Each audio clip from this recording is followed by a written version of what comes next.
cisura. Entonces hay surcos que son superficiales, no tan profundos, pero hay surcos profundos. Este surco de aquí se llama el surco de Rolando o surco central. El surco que está por aquí, que es profundo, se llama cisura de Silvio. Tenemos aquí la cisura de Silvio, aquí la cisura de Rolando o central. Esta es la cisura lateral o de Silvio. Estos son los dos surcos profundos, por eso se llaman cisura. Hay otra cisura aquí, pero muy pequeña, que es profunda, se llama cisura parieto-occipital. Nosotros tenemos aquí, este es el hemisferio cerebral del lado derecho. El hemisferio cerebral presenta hacia adelante un lóbulo frontal. Lateralmente tenemos el lóbulo temporal.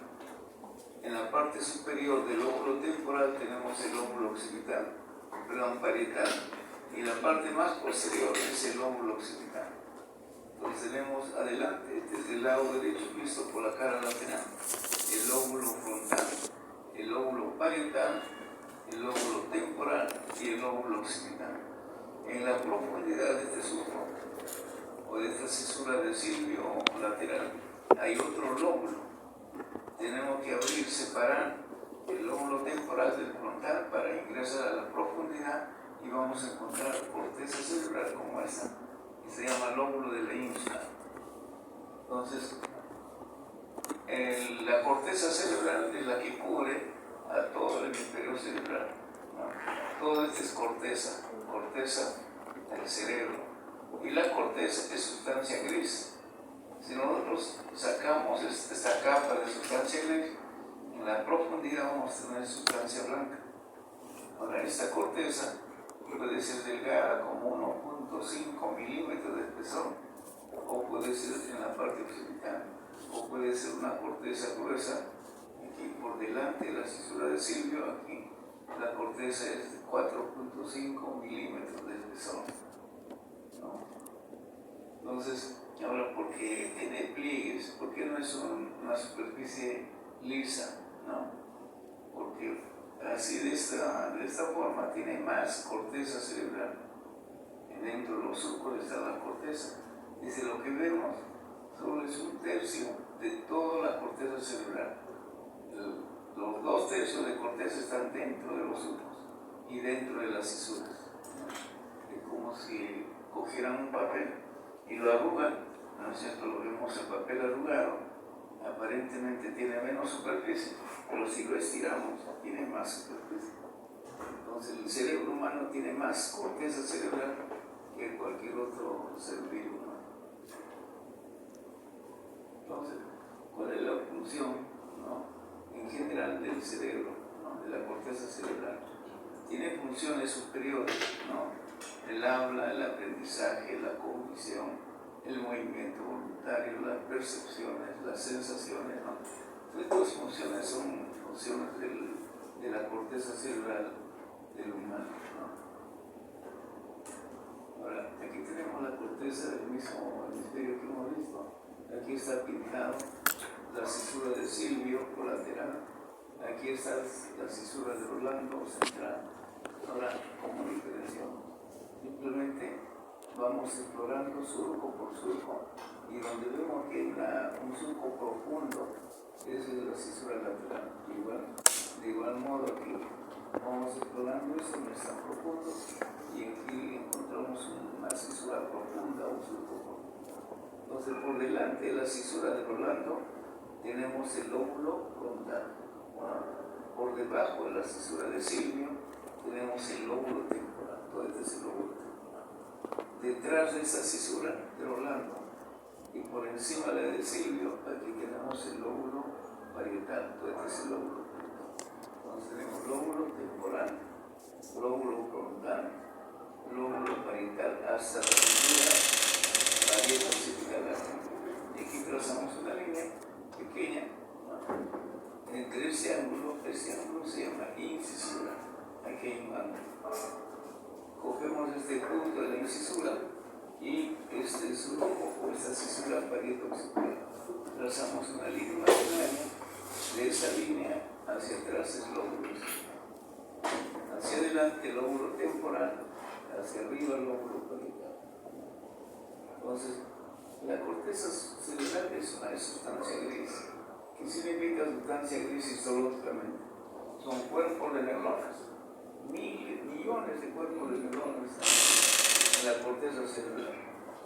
Cuando habla de sustancia blanca, hablamos de axones, ¿no? Entonces, la unidad del cerebro es de la neurona, que tiene su cuerpo y tiene su axón. Aquí hay cuerpos de neurona. En la profundidad están los axones, ¿no? Aquí el grosor, en promedio 2.5 millones de personas que son muy delgadas. Una corteza visual primaria, 1.5. La corteza motora primaria, 4.5 milímetros de espesor, ¿no? Aquí dice 1/3 de la corteza cerebral está expuesta, solo 1/3. Los 2/3 están dentro de los surcos y dentro de las cisuras, ¿no? Es la cantidad de neuronas que tiene el cerebro, 86.000 millones, ¿no? Inclusive algunos investigadores dicen 100.000 millones de neuronas. ¿No? De esa cantidad de neuronas, el 19% está en la corteza. El 19% de todas está en la corteza cerebral. El resto está en la corteza. Hay núcleos en la corteza. Ahora, de esa cantidad de neuronas, solo se conoce, solo tiene el 20%, tiene especialidad, ¿no? Conocemos los lugares anatómicos y qué función tiene, pero el 80% está en la red, ¿no? En la red no está en la superficie, está en la profundidad, teniendo conexiones entre ellas. Ahora, este 20% que está especializado se refiere por ejemplo, aquí, el centro de la visión está en el lóbulo occipital, la audición en el lóbulo temporal, ¿no? La piel, la percepción de los estímulos cutáneos está por detrás de la cisura de Seidman de Rolando. Luego tenemos, a partir de esta cisura, se llama cisura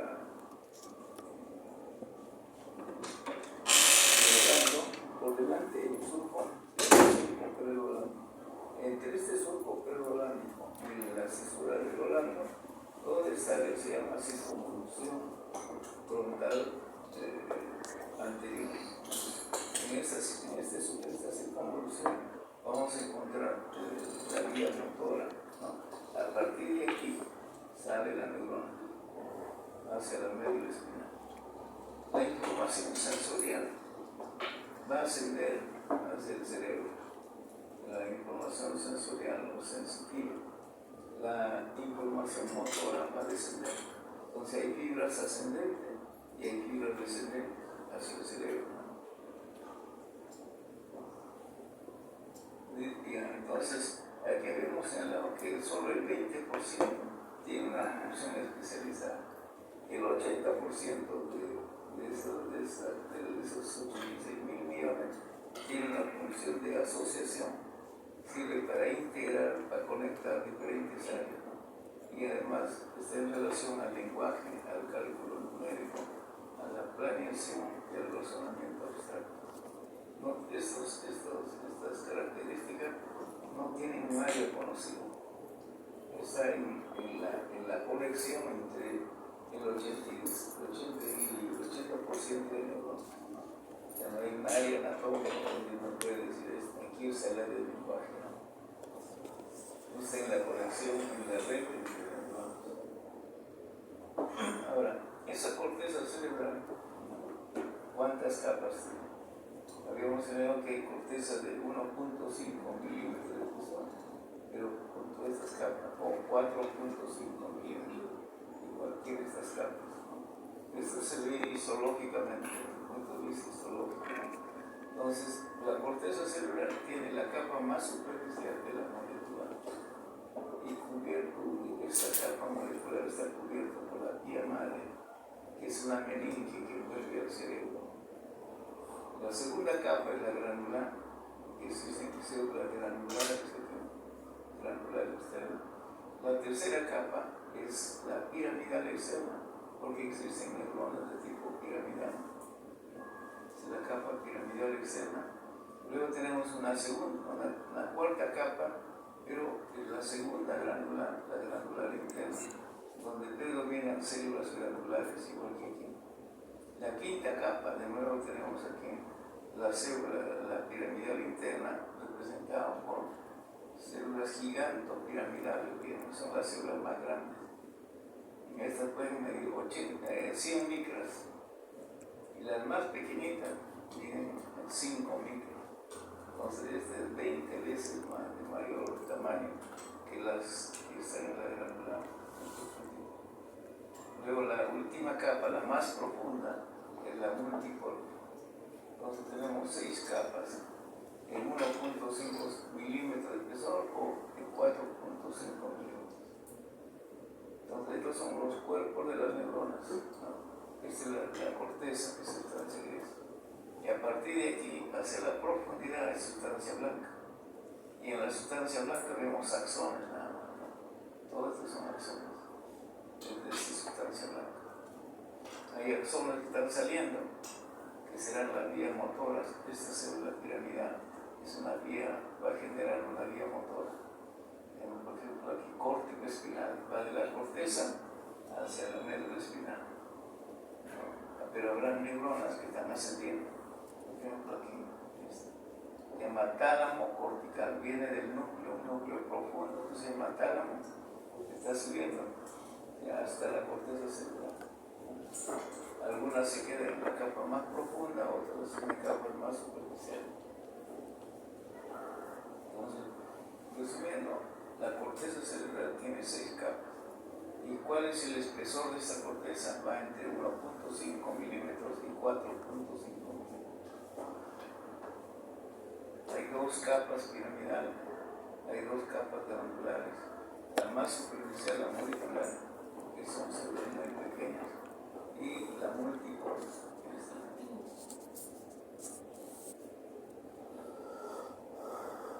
A eso se llaman capas o láminas. Entonces, la corteza cerebral tiene 6 láminas.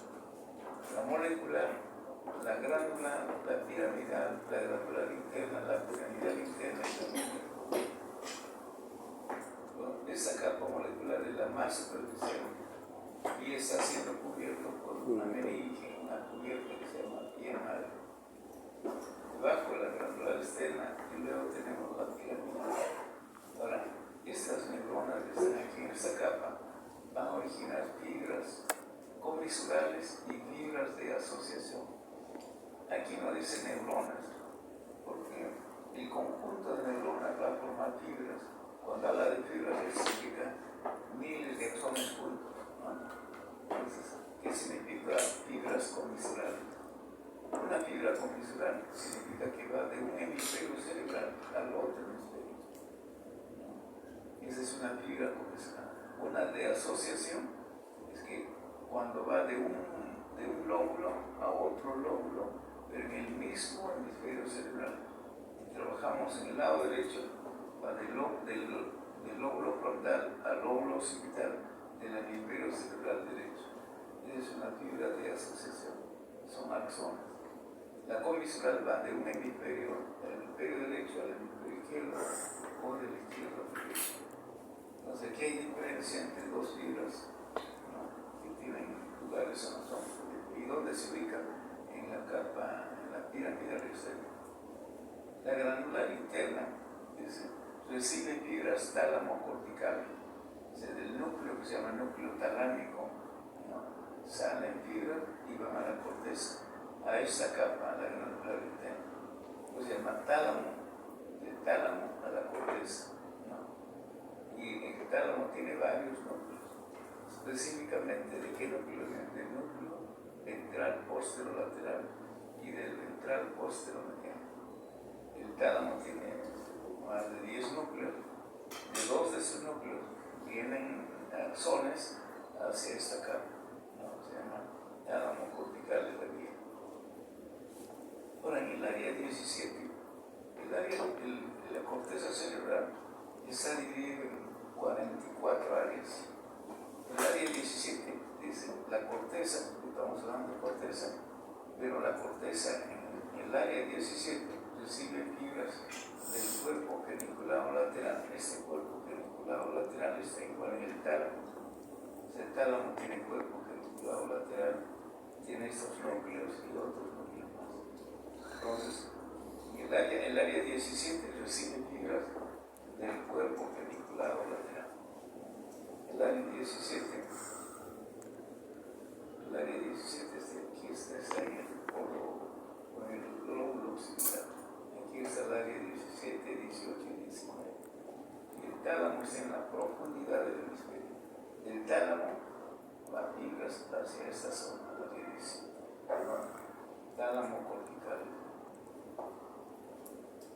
Entonces, ahora la piramidal interna, aquí tenemos una piramidal externa, tenemos una quinta capa, que es una quinta capa o lámina más profunda. La piramidal interna, aquí vamos a encontrar las células gigantopiramidales de Bess. Estas son células que tienen neuronas, que tienen un cuerpo de 100 micras. Ahí vamos a encontrar células más grandes de las neuronas, ¿no? En la quinta capa. Aquí su axón, cuando se origina las fibras corticovulvares, o sea, el axón de esta célula, ¿a dónde va a ir? Va a ir al bulbo raquídeo, que parte del tronco encefálico, ¿no? Entonces se llama córtico vulvar, ¿no? O córtico espinal a la médula espinal. Córtico estriatales va a la sustancia estriada, ¿no? Entonces esto lo vamos a ir viendo, pero van a ir acostumbrándose a ver diferentes tipos de fibras. Entonces, fibras es un conjunto de axones, millones de axones juntos forman la vía, se llama vía córtico-vulvar, córtico-espinal, córtico-estriatal. Cuando dice córtico, significa que comienza en la corteza y termina en el bulbo, el bulbo está más abajo. Son vías descendentes. Ese también es una vía descendente, comienza en la corteza y va hasta la médula espinal. Todas son vías descendentes porque esas neuronas son neuronas motoras, ¿no? Entonces el cuerpo está en la corteza y el axón va a diferentes zonas. Ahora, específicamente, donde vamos a encontrar más células gigantopiramidales es en el área 4. El área 4 está delante de la cesura del olar. Toda esta área es el área 4. Por la área sensitiva está por detrás de la cesura del olar. Es un área motora primaria, corteza motora primaria, que es una corteza sensitiva. Por delante están las neuronas motoras, de ahí sale el axón, y a esta área llega el axón de otro sitio.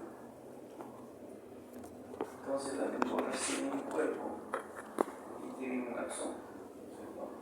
Y la información va del cuerpo hacia el axón, no del axón al cuerpo, ¿no? El impulso eléctrico va del cuerpo de la neurona al axón. Entonces de aquí está el cuerpo, la información sale a través del axón. En cambio hay células sensitivas cuyo cuerpo está fuera de la corteza, pero su axón asciende y termina aquí. Esas son fibras sensitivas, la que desciende son fibras motoras. Y en la última capa, la capa más profunda, también vamos a encontrar fibras de asociación, igual que aquí, fibras comisurales, ¿no? Y fibras de proyección. Ahora, ¿qué son fibras de proyección? Fibra de proyección va de la corteza hacia otro núcleo, pero comienza en la corteza. No, esta sería una fibra, todas estas son fibras de proyección. Va de la corteza al bulbo raquídeo, de la corteza a la médula espinal, de la corteza a los núcleos dentales, ¿no? Entonces todas estas fibras van a formar fibras de proyección. Las comisurales, habíamos dicho, va de un hemisferio al otro hemisferio, y la de asociación dentro de un mismo hemisferio.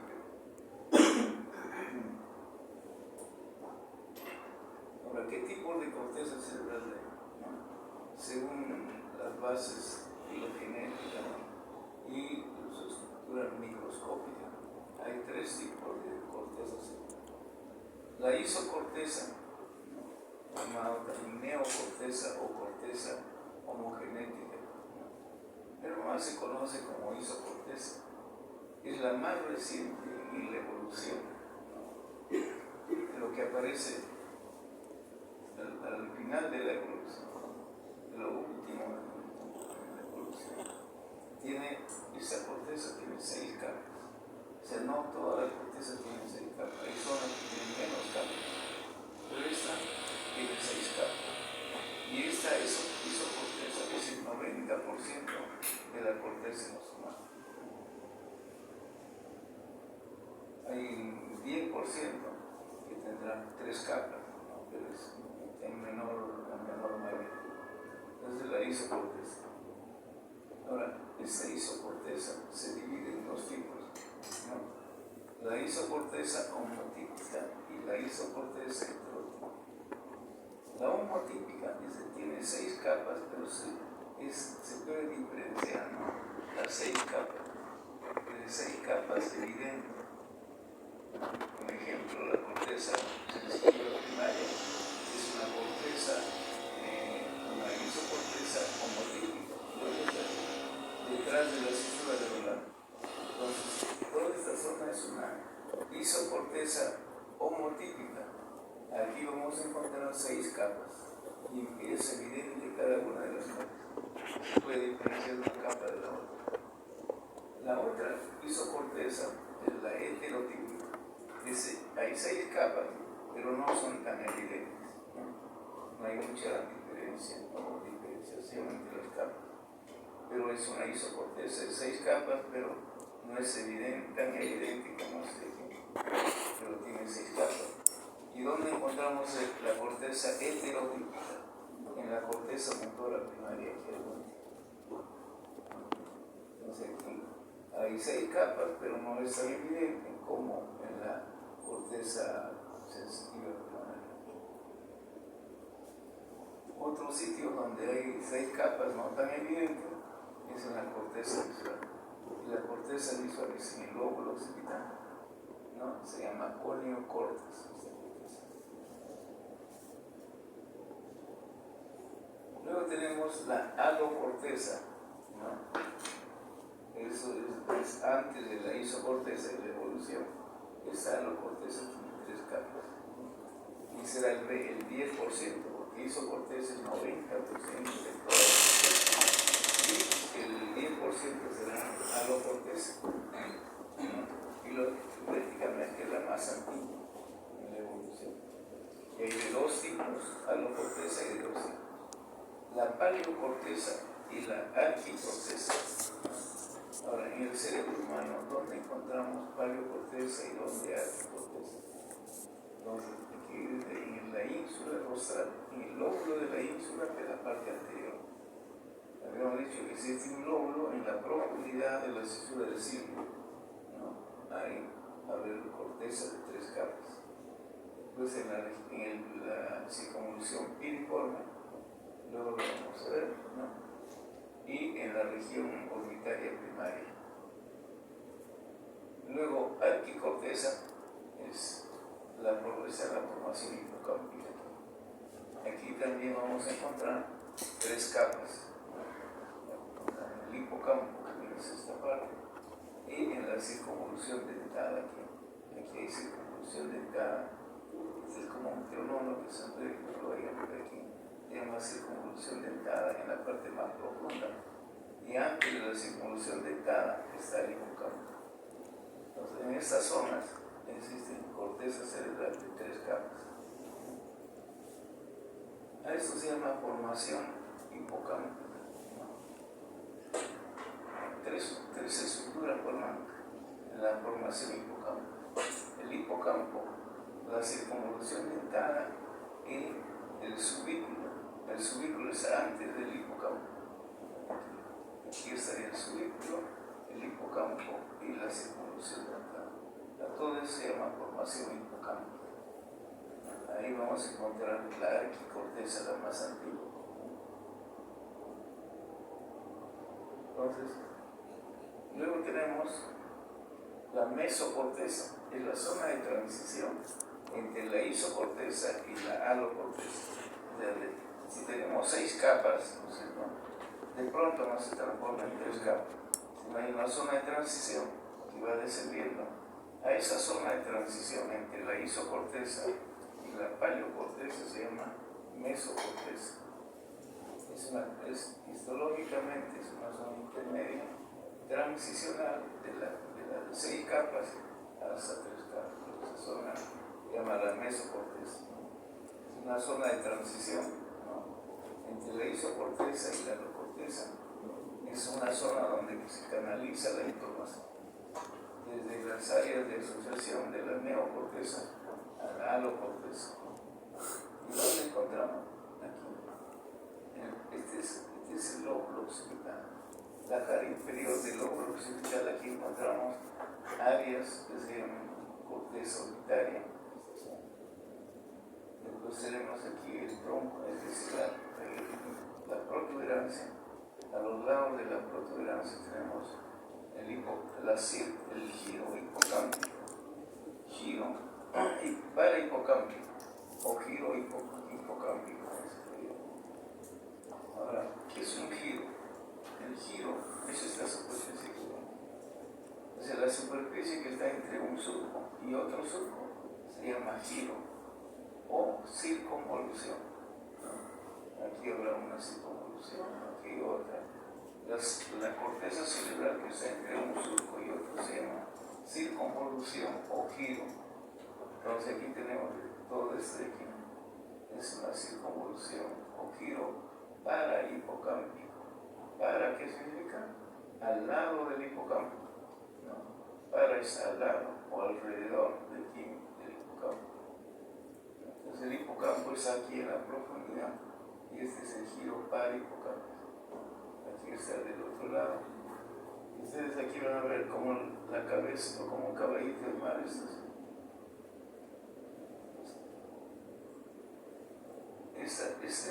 Esta parte se llama uncus del hipocampo, esta nariz, ¿no? Y todo se llama circunvolución parahipocámpica. En la profundidad está el hipocampo, ¿no? Generalmente se ve en el corte, ¿no? Aquí estará en la profundidad del hipocampo, que es diferente. Entonces, el alfiler en un corte, el alfiler lo colocan en el corte.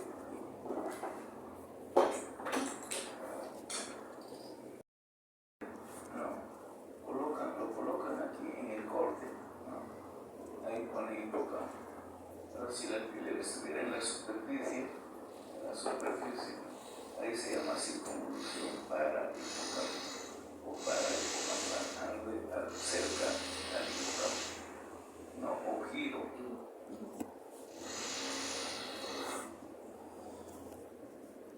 Entonces, en todas estas áreas vamos a encontrar mesocorteza, ¿no? O sea, una zona de transición entre la isocorteza y la alocorteza. La corteza varía, dice, en diferentes, no es la misma corteza en todas las zonas, en todas las áreas, en los glóbulos, varía en base a que varía de acuerdo al grosor. Hemos dicho que hay corteza de 1.5 milímetros o en otros sitios de 4.5. Entonces la corteza va a variar de acuerdo al grosor de la corteza. Va a variar de acuerdo al grosor de cada lámina. Las láminas no tienen el mismo espesor en toda la corteza cerebral. No, va a variar. Va a variar de acuerdo al tipo de células que hay en cada lámina. No, va a variar de acuerdo a la densidad de células que existen en cada lámina. Hay zonas menos pobladas, hay otras zonas más pobladas. Y la laminación de las fibras, o sea, en las fibras, los axones, en qué láminas están, de acuerdo a la densidad también de los axones.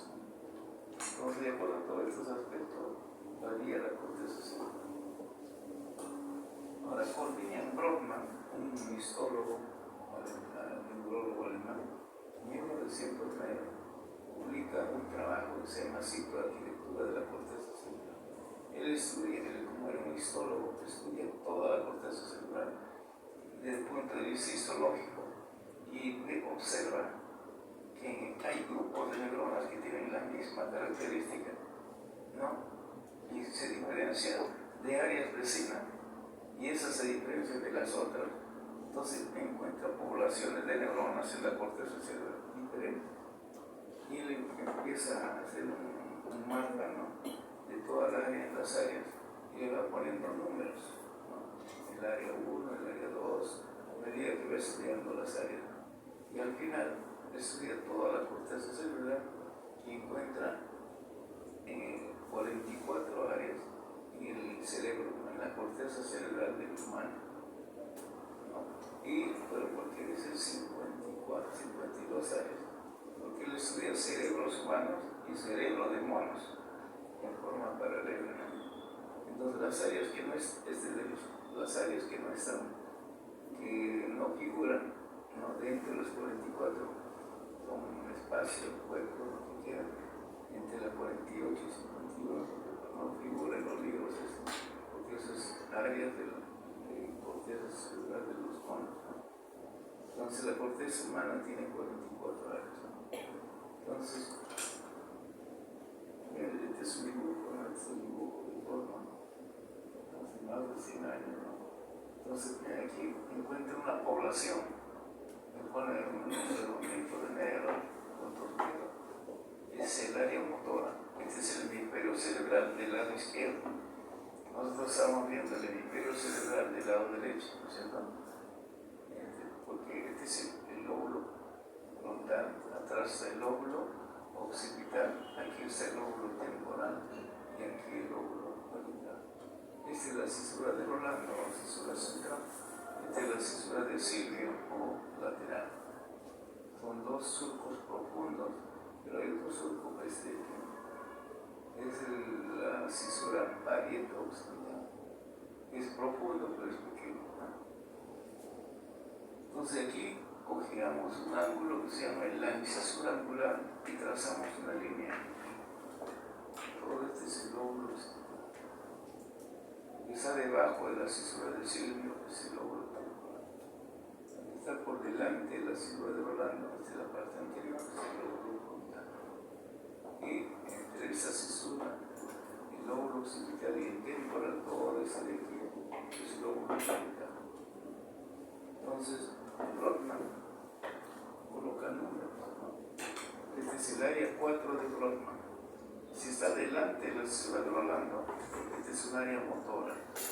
Todo el área 4 es un área motora. Ahí están las células gigantes piramidales, los cuerpos de esas neuronas. Y esos axones descienden hacia la médula, se llamaría córtico espinal. Ahora, o córtico nuclear anúcleo. Por detrás de la cisura de Silvio está el área 312 y viene a coincide con una circunvolución que se llama circunvolución post-rolándica o post-central. Y esta área, toda esta superficie se llama circunvolución pre-rolándica o post-precentral. O sea, la circunvolución precentral es el área 4. La post-central es el área 3, 1, 2, en ese orden. 3 está más cerca del 4, 1 es entre el 2 y el 3. Son como franjas de tejido de neuronas distribuidas en esta circunvolución. Detrás hay el área 7, 5 y 6, en el lóbulo parietal. En el lóbulo occipital, pues el lóbulo occipital es todo esto. Ahí está el área 17, el área 18, el área 19. Entonces, si me preguntan, el área 4, yo pienso ¿qué corteza es? Le ponen corteza motora primaria. El área 4 es equivalente a la corteza motora. ¿Y qué significa eso? Que aquí están las neuronas que van a ir hacia los miembros superiores, hacia los miembros inferiores. Van a mover músculos esqueléticos. Y la corteza 312, ¿cómo se llama? Se llama corteza somatosensitiva. ¿No? ¿Qué números son 312? Y esto que función tiene, las neuronas sensitivas que van ascendiendo van a terminar en esta corteza. La corteza somatosensitiva. Y el área 17, 18 y 19, el área 17 es el área de la visión primaria. Esto significa que toda la información visual va a llegar aquí y uno va a hacer conciencia de lo que está mirando.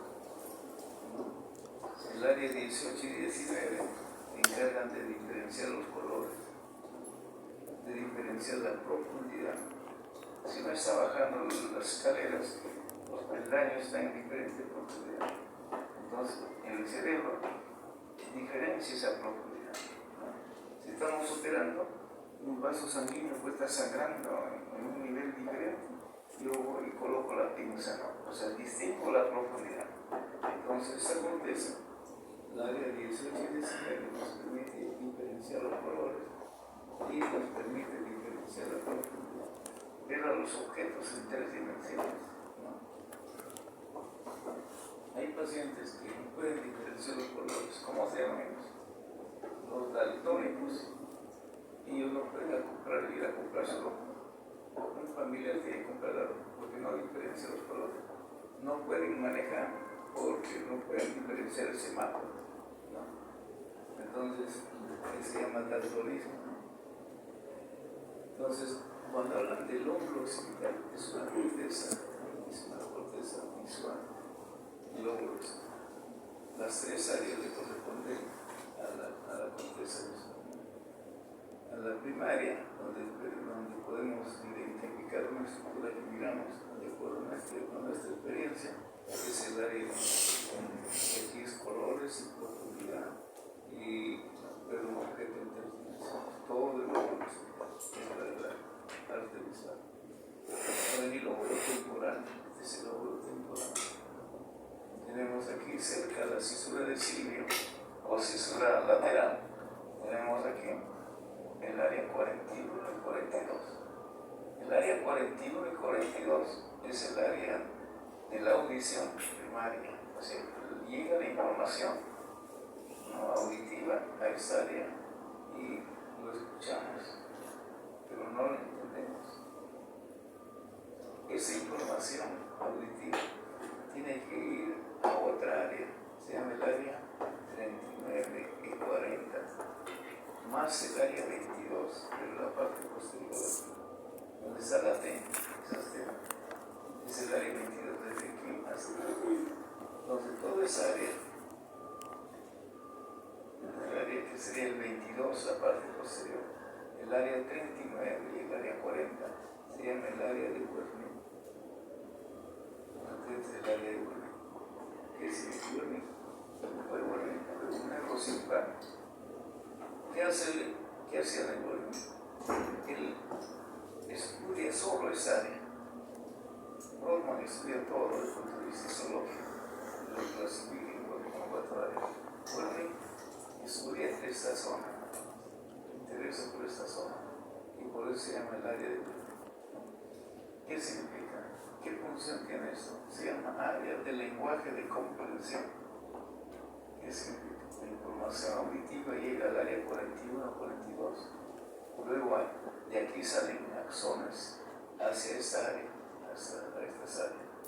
Y esa información auditiva, al llegar a esta zona, recién la entendemos. Es el área del lenguaje de comprensión. O sea, que ya entendemos lo que está comunicándose con nosotros. Ahora queremos hablar, o sea, queremos responder. Entonces dice, ¿cómo te llamas? Escucho tu nombre, entiendo que es mi nombre, y ahora yo le quiero responder, ¿no? Entonces, esa información tiene que ir al área 44 o 45. ¿Y quién se interesa por estudiar estas 2 áreas?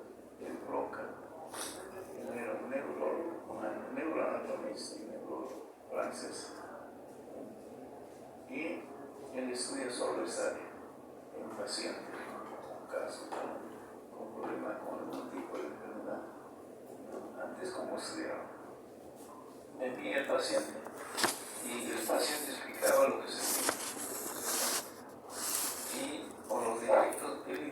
indicaba los defectos. De repente no podía hablar, ¿no?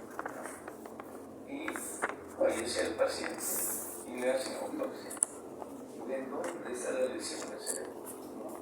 Entonces el estudio es, y este es el área del lenguaje hablado. Cuando el paciente escucha, no entiende, y luego va a esta zona, hay fascículos, hay vibración a esta zona, que llevan la información en el área 44-45. Se programa cómo responder. Y esa información va al área motora. El área motora se encarga de sacar la información hacia los músculos de la laringe, de la lengua, para poder hablar. Esta es la zona inductora, esta es la zona donde se programa qué músculo debe moverse. Y aquí, este es el que encarga de estimular esos músculos. Entonces, ¿qué pasa si las fibras que van del área de Wernicke al área de Broca, las fibras que van del área de Wernicke al área de Broca, qué pasa si esas fibras son lesionadas en el fascículo adecuado, al cual esas fibras se lesionan por un sangrado o por un tumor a ese nivel? La información ya no va a llegar aquí. Entonces el paciente escucha, entiende, pero no puede hablar. No. Y nosotros hemos tenido un colega, tal vez fue, él era hipertenso, pero no tomaba su medicamento.